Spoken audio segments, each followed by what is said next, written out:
This is Lemmy with RevZilla. In case you haven't been paying attention to the news, Harley Davidson announced a bevy of new models yesterday, expanding into some segments they simply have not been in before. Now, I'm not going to be talking too much about the new models themselves today. If you want to get into the weeds on the specifics of the models, we have a Common Thread article on that. I will run through really quickly exactly what it is they have, just in case you haven't gotten the news in this.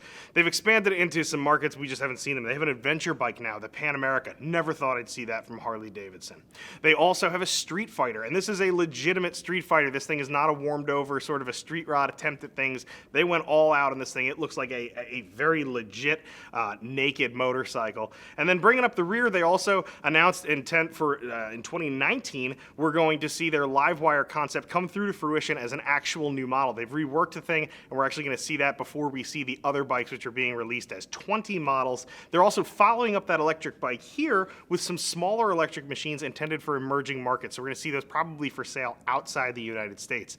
Man, this is just a blast of information. This is totally different. But I want to talk about a couple of things here. I want to talk about future customers. I want to talk about existing customers. And then I want to move on to non-customers. This is a really big deal. So we'll start with future customers.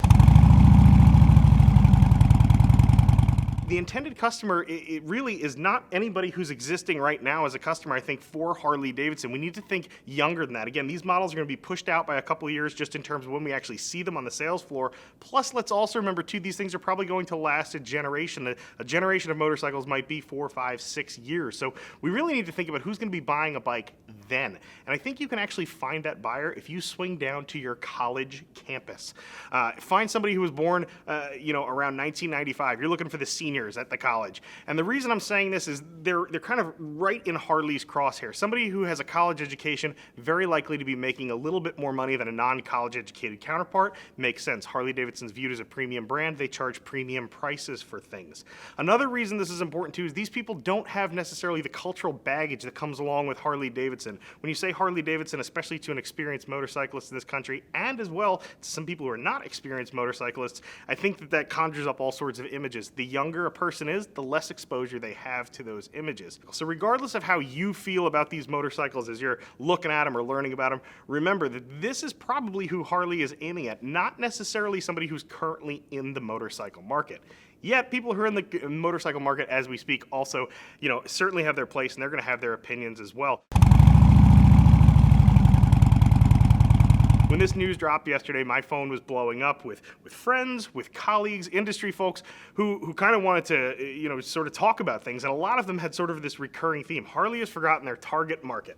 I even heard that phrase itself come out, which is kind of funny because I think it's not one that everybody uses all the time. But when you talk about the target market for Harley Davidson, I think they do have a point there. The target market has been the same for a long time for them. They've really kind of gone after the same folks as they've progressed through life.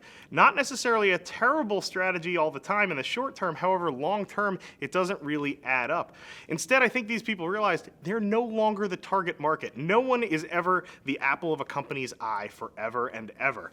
Everybody's beauty fades eventually. I think what a lot of these people forgot is that the target market needs to shift. If you step back and think of this almost like an investor, think of this as a portfolio rebalancing. Harley is changing up its mix of customers. It recognizes it's really heavy in one area of customer, and they can't simply rely on those folks forever. Instead, they do need to actually change it up a little bit, and they do need to acquire new customers, different customers, people who are interested in different things. It's not instead of, it's in addition to. This motorcycle is easier to ride than a bicycle. So the enabling technology of EV for creating new riders, inspiring them with cool product. So now this brings us to non-customers.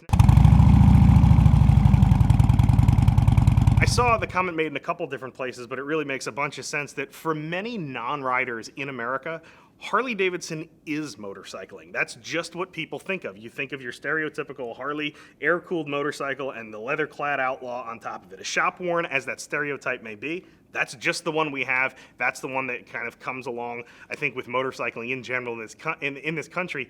And what Harley is doing here by sort of spreading things out is they're going to take that, again, the chain wallet, the leather jacket, they're going to throw that aside. That's not going to be the only marker of a motorcyclist anymore. Instead, we're going to see muddy knobbies. We're going to see the commuter dragging an extension cord out, plugging in their bike to charge for the trip home.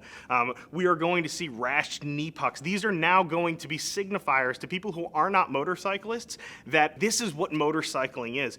And that makes us all a little bit more identifiable. If somebody can find their storyline and sort of identify with it a little bit, that's going to be good for motorcycling in general, but it's also going to make it easier for a non-motorcyclist to convert to a motorcyclist, to become one of us. It becomes instantly more attainable. If you think about it, for a lot of people, some of the biggest pressure they face when they begin motorcycling is actually the disapproval of non-motorcyclists. But by making motorcycling more accessible, by distancing ourselves, I think, from that stereotypical, again, shop-worn sort of a stereotype, where we're going to see just a big shift in how motorcycles are perceived in this country. And even though some people are just never going to actually convert, again, if they view us a little bit more kindly and we seem a little bit more friendly and approachable, I think that's going to be huge. It's going to be great for motorcycling. It's also going to be great for Harley Davidson. This is really a chance for them to, I think, reinvent themselves and admit that perhaps motorcycling is a little bit broader than just heavy cruisers. I really am excited about what Harley Davidson's doing here. Make sure you stay tuned so we can bring you more updates on this. I'm Lem. I'm out of here.